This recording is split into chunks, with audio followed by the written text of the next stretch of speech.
Welcome back to Lift You Up Inspiring Health Stories. I'm your host, Tamika Bickham. I am the founder and chief storyteller of TB Media Group. But for the purpose of this podcast, I am your health and happiness matchmaker. Now, before I introduce you to today's guest, you know what I'm going to ask you to do. Hit the subscribe button right there on YouTube and hit connect on LinkedIn. I'd love to be connected to you. Today, you're going to meet Asante Cleveland. He's got a really interesting story. He's a Cane. Go Canes. You know I have to shout that out. And all Canes are welcome right here on this podcast. And he's also a former NFL player. But we talk about the identity crisis he went through after he got out of the NFL and what happened after that. I think it's a story a lot of us can relate to right now. Our physical, mental, and emotional health is not just a want, it is a need for happy lives and prosperous businesses. Lift You Up is the podcast where we share inspiring health stories from business owners who are fulfilling their purpose to live their healthiest lives and helping you do the same. From former TV reporter to marketing entrepreneur and content creator, I care about sharing stories that matter and stories that connect us. I'm your host, Tamika Bickham, your health and wellness matchmaker. Well, I am so excited today to meet for the first time and introduce to all of you Asante Cleveland. Hi, Asante. Hey, Tamika, thanks for having me. Thanks for being here. So I know we were just kind of talking offline before I hit record a little bit, but I don't know really too much about you. We were introduced by a mutual friend and colleague and a fellow Cane, because you're a Cane. Go Canes. If anyone is watching this and has watched past episodes, I like to have my Canes on this show. Tell me about you, who you are, and so introduce yourself and what you do now. Yeah, so my name is Asante Cleveland. I came from Sacramento, California. I didn't play football until freshman year in high school. I didn't really like it that much. And then my junior year, I got my first offer and I realized, I was like, oh, hey, I should probably focus on football. So going into senior year, I put it all together and was fortunate enough to get offered by Miami. So played college football at University of Miami. I was a business management major. You made the right choice, by the way. I made the best choice. It was between either University of Miami or Washington State. So it was a no-brainer for me. No-brainer, yeah. Yeah. But my college football career was really up and down. It was my freshman year, I really excelled. I was getting a lot of accolades. And then going into my sophomore year, the coaches who recruited me got fired. I had to have shoulder surgery in the off season. So it was the first time that I really was dealing with some obstacles in my football journey. And so like my sophomore year, didn't really play that much. Junior year, a little better. And then like my senior year was I kind of just let go of expectations and just figured like, hey, if I'm going to play, I want to play in the NFL. That was always my goal. I had to. But it sounds like it wasn't necessarily your goal until, a little bit later than probably most young football players, right? No, well, I thought I was a basketball player back in high school. So I thought I was going to grow to be 6'10", and I stopped at 6'4" and like 3/4. So not quite. But I knew that once I ended up choosing Miami over Washington State because I figured like if I'm gonna play college football, I want to play in the NFL. Like I want to do it at the highest level. So I figured going to University of Miami would give me that opportunity. And so going into my senior year, I hadn't caught a lot of passes. So it wasn't looking great for my NFL chances. So I figured like if I'm gonna make it to where I want to go, I need to kind of get creative. And I figured that I need to turn myself into the best blocking tight end that I could be.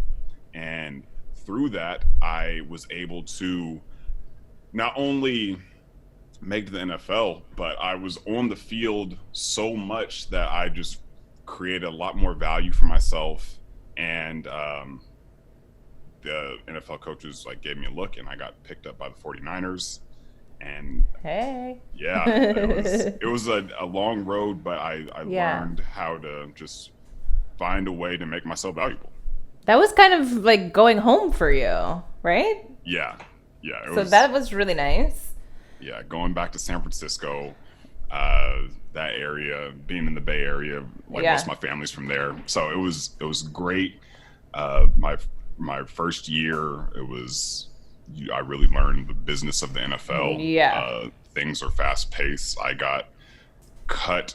They signed me to the practice squad at the end of preseason, and then 20 minutes later, they cut me from the practice squad, and then an hour later, they re-signed me. So that's my my What? crash course into like, okay, Okay.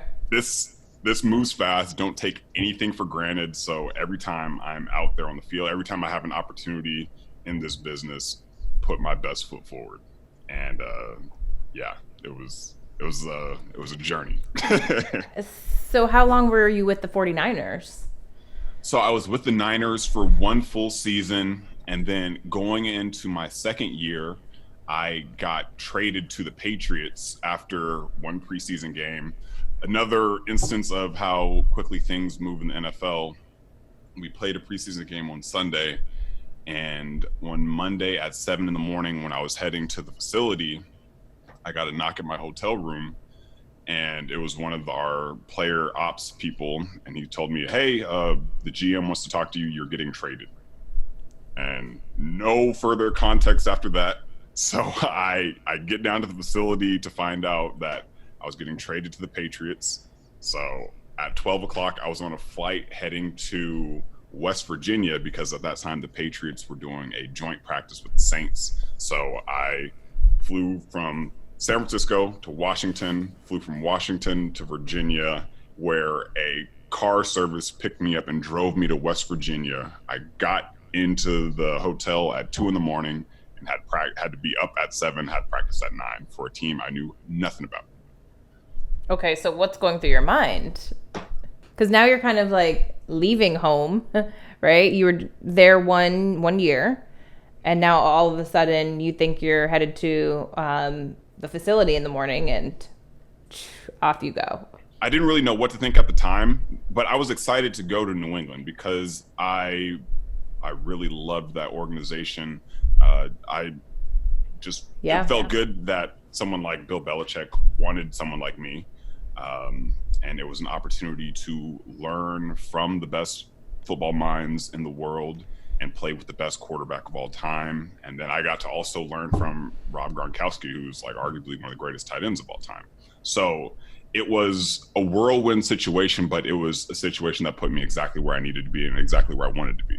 So you were happy about it.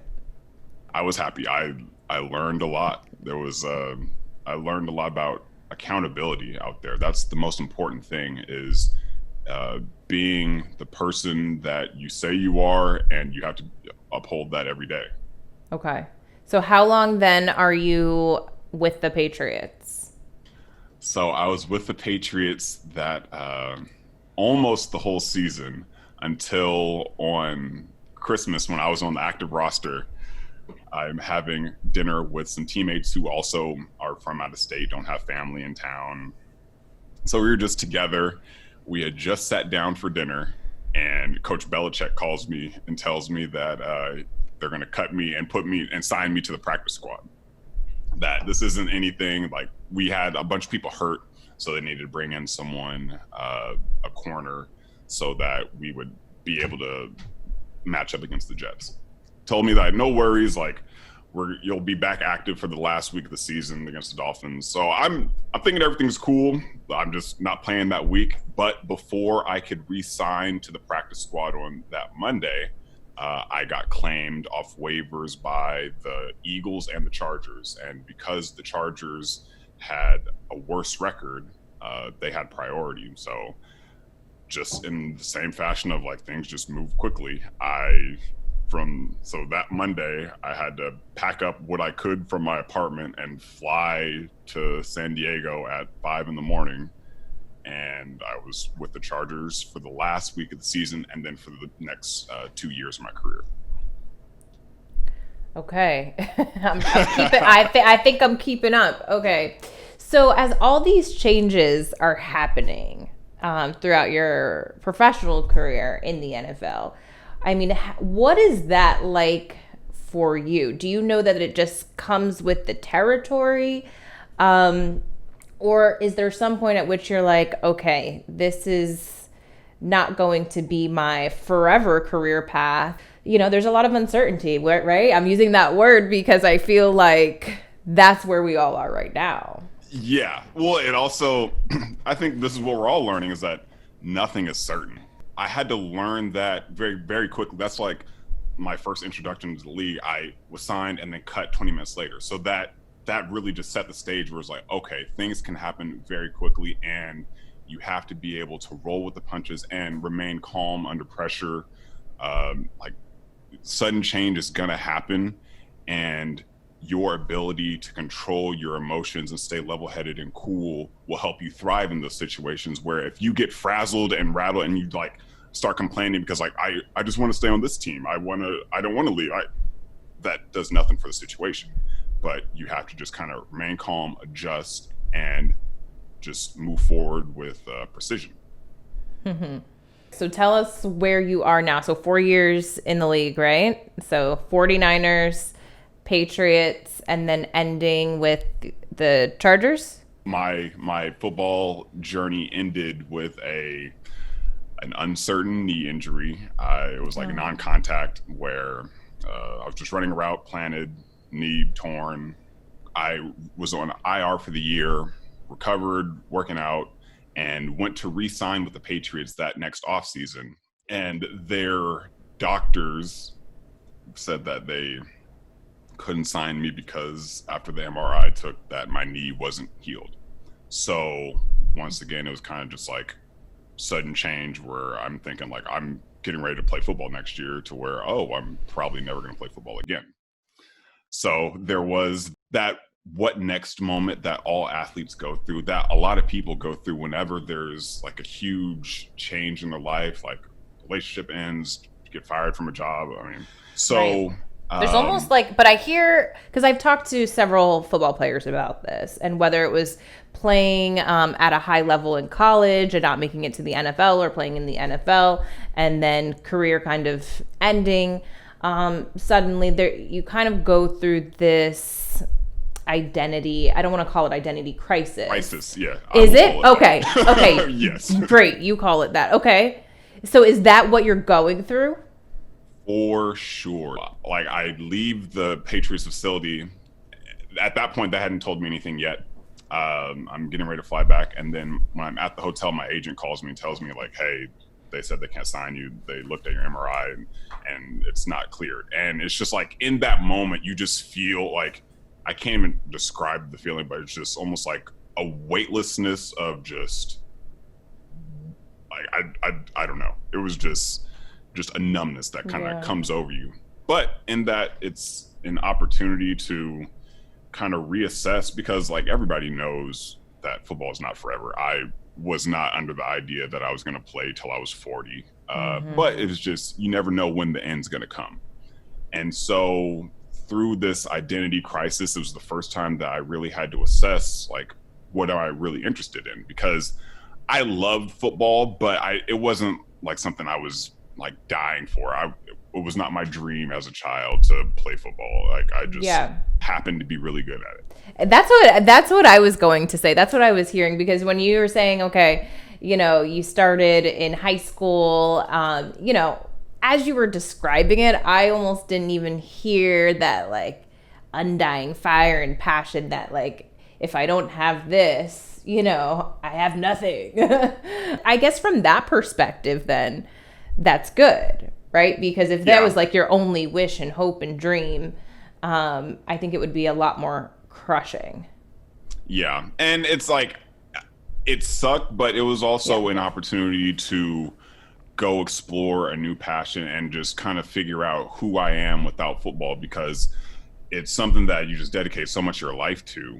And the thing about football is like, you can't, to make it to the NFL, to make it to college, you really can't focus on anything but football or whatever your sport is, whatever the task at hand is. So I didn't really have the luxury to explore like other passions while I was playing. Although I did in the off season, I did like broadcasting, like we talked about a little earlier. I did a little internship with Comcast Sports. Once the end like really happens and it's time to figure out like what's next, you kind of realize like I like doing that. I didn't love doing that. I did a little bit of NBC Sports Radio while I was like in the early phase of the retirement. It was cool. I enjoyed it, but I didn't really like talking negative about players. It was a lot of like kind of fumbling around, just trying to figure out like what's next. And I think that's a big thing is whatever happens, because we're all going to go through sudden change. Something's just not going to go as planned. And I think it's most important is that you're willing to put yourself back out there and have the courage to be bad at something new. And realize that maybe something might not work out, but the fact that you now know that I worked at this real estate company for a while, and I knew that I didn't want to do that long. I did not enjoy it at all, but it's like a good thing. It's like, I'm glad I tried it because now I know. Yeah. I always say life is like a process of elimination. That's a great way to look at it. Yeah. I feel like a lot of us have, in our generation have kind of gone through that. Our parents' generations more of like stuck with one job for 20 or 30 years. And they looked at us as we changed every like year, 2 years to something new. And it's like, well, I don't like that first thing. So I got to do something new.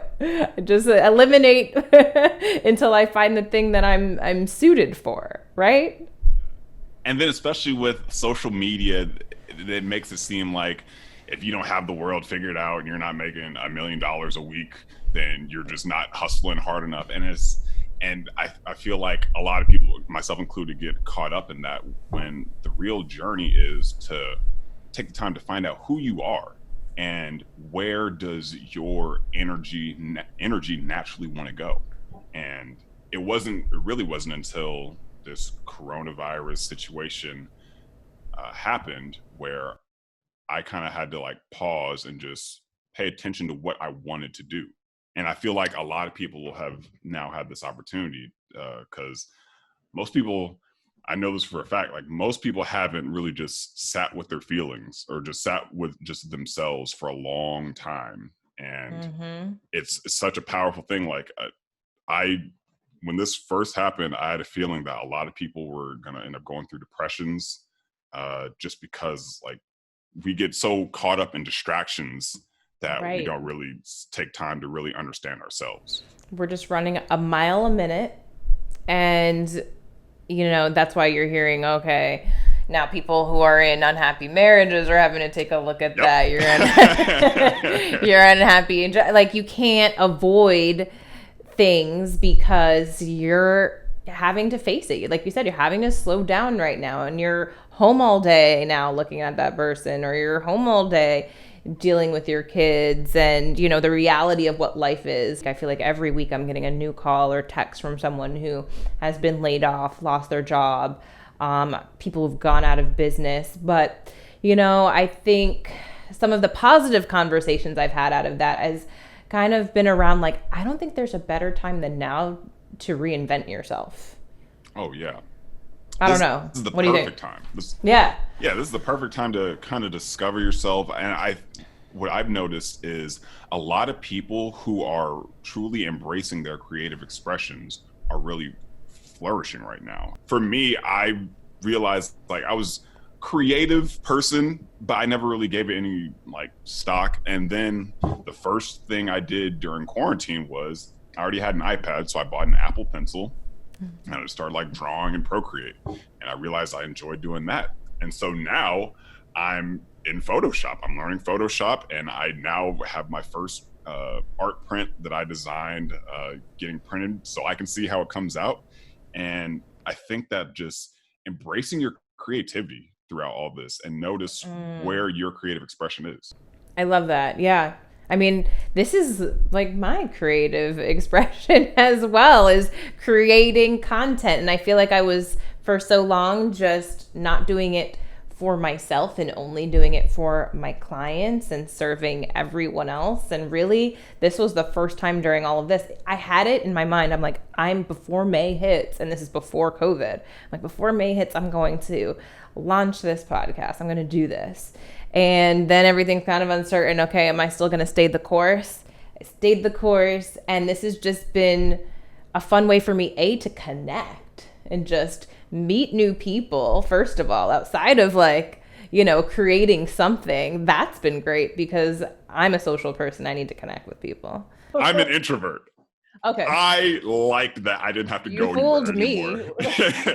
You're an introvert? Okay. Oh, my favorite part about just being able to just hop on the computer and I don't have to go anywhere. I don't have to talk to anyone. And that's what one of the things I realized I didn't like about like the real estate company was that I was doing a bunch of cold calling, and it's like I didn't really like having to deal with so many people, and like dealing with other people was determining my success. Like I felt that I should be 100% in control of my own success. And that's what creating gives us all the opportunity. If you are creating and you're enjoying it, you will find a way to become successful through your creations and your expression. Absolutely. So you mentioned, and a lot of people have talked about this, but you mentioned even thinking specifically at the beginning of this, hey, a lot of people are going to go through depression and low moments. It sounds like you found a way to channel creativity. Have you had any low moments during this? Okay, tell me about that. I knew it was going to happen because when New England first told me that, like, hey, we're not going to sign you, that was the first time I really understood what depression was. And it was like the first time where I was just kind of just alone in my thoughts all day. And it was really tough. I had to, it was a tough thing to deal with. So I knew that for a lot of people, this was going to be the first time where they had to just like sit by themselves and like had to like look at themselves and examine their situations. But what really helped me get through it was, one, going to therapy. I think that a lot of people, there's such a weird stigma about therapy, but it's more just being able to talk through what you're going through. And then also exercise. I think that just reconnecting with pushing your body, for me, that was like such a big part of my life. And once I was kind of like, I was in a funk for a while, and I also realized like, man, I haven't like worked out in a long time. And once I started like moving and like challenging myself again, that's when I like noticed my mood start to pick up.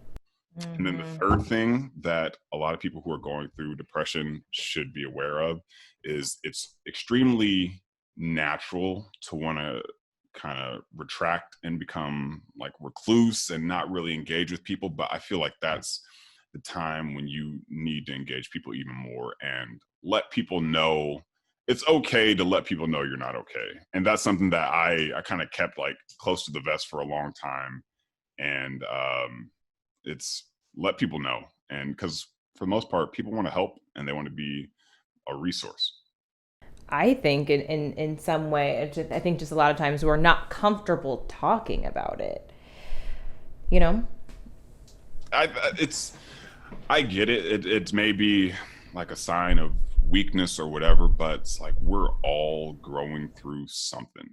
So I want to kind of circle back on this identity crisis. Where are you with that now? I know you talked about you're tapping into new ways of being creative, learning Photoshop.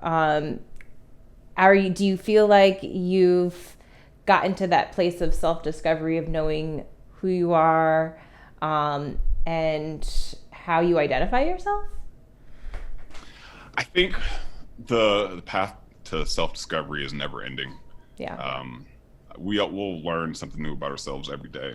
What I know about myself is that I have had a lot of experiences, and I want to pass the information that I have on through my creative expression. So it's like maybe through the art that I create. I've spoken to like high school football teams, younger kids, and I don't know what I would like identify that as, but I know that I'm a creative person and I want to use my creativity to inspire. And you also failed to mention that you have a podcast. And I have a podcast. Yes. That was Because of that was also one of the things that really picked me up out of my depression as well. Because in terms of engaging with someone regularly, my friend, my now co-host Craig, he had already started a podcast, and I came on as a guest. And in my episode, that was the first time that I really talked about my football journey and what I'd gone through, and I had announced my retirement on that podcast, and it was so therapeutic. How long ago was this? I retired in 2018. Okay. Yeah. Okay, so it's still fairly recent, for you. Yeah. To a degree, yeah. I just enjoyed just that opportunity to kind of just get things off my chest. And so I started helping him get guests on. I came back regularly, and then we just decided, like, man, I love doing this. I like connecting with people because as you know, as a podcast host, like, you get to just talk to so many people and soak up so much information. So much. Yeah. If you like learning, having a podcast is for you. Very, very true. Because I love the fact that we interview a lot of entrepreneurs. We talk about like transition and overcoming like adversity, because like we talk to a lot of athletes who go from one career to another. So it's always interesting hearing that story of how they got from point A to point B. And selfishly, I get some information because like when I was like early going through what I was going through, I was looking for answers. So I'm asking very poignant questions. Yeah. Help me. Help me. So, but yeah, the podcast has been great. So we enjoy the people we get to talk to and connect with.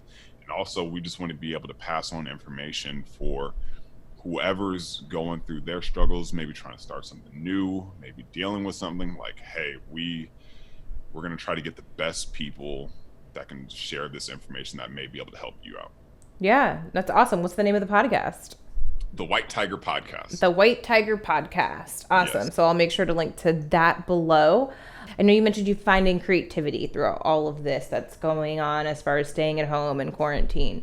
Do you feel like you've found a new sense of happiness during all of this? Yeah, it's more a sense of kind of fulfillment. I know that I'm on the right track is what it is, because for maybe like a year or two, kind of feeling just lost and just searching for like what's my path, like what's my purpose.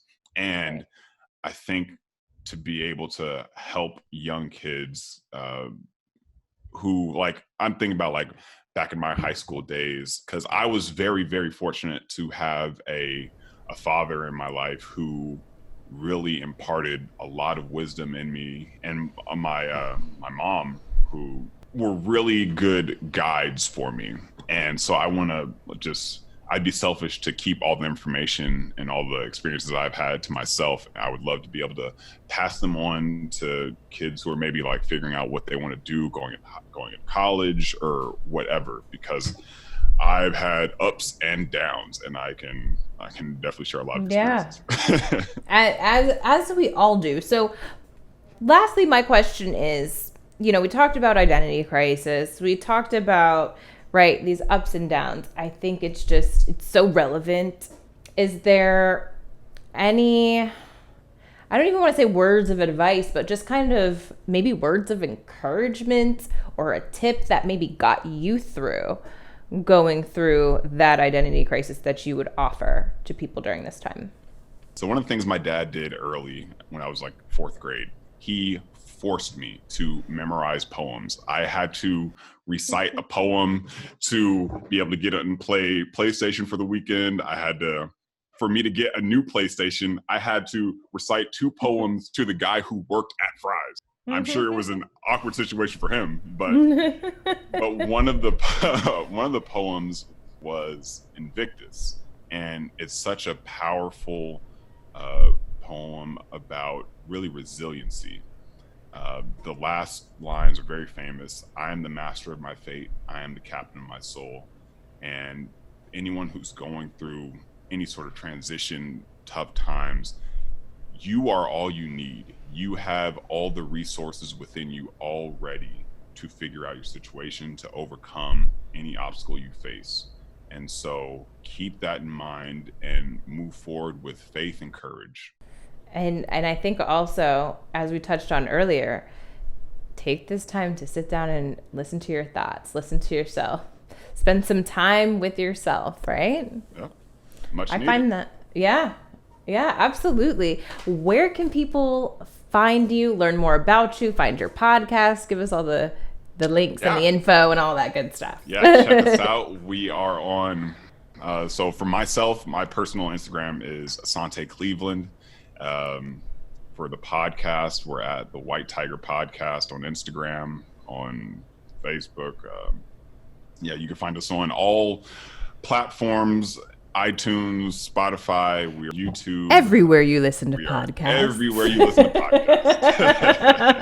podcasts. We all say that line every now and again, right? Yep. Awesome. This has been great. Asante, is there anything else you want to add that I didn't ask you? No, for all your listeners, just, be kind to yourself and take time to just pay attention to where your energy naturally wants to go. I love it. Well, I'll chat with you soon, and thanks for being here. Thank you, Tamika, for having me. Asante Cleveland, a Cane, a former NFL player, a podcast host, an artist, and so much more. Make sure you connect with him. Find his information below in the show notes. Check out his podcast. I know I'm going to. But until next time, I hope I see you back right here next week on a Monday. Check out this podcast. Leave me a review on Apple Podcasts. It helps me improve the show for you each and every week. Also, hit connect on LinkedIn. Hit subscribe on YouTube. All those good things. You can find that information as well below in the show notes. And when I see you back next week, I hope you are staying happy and staying healthy.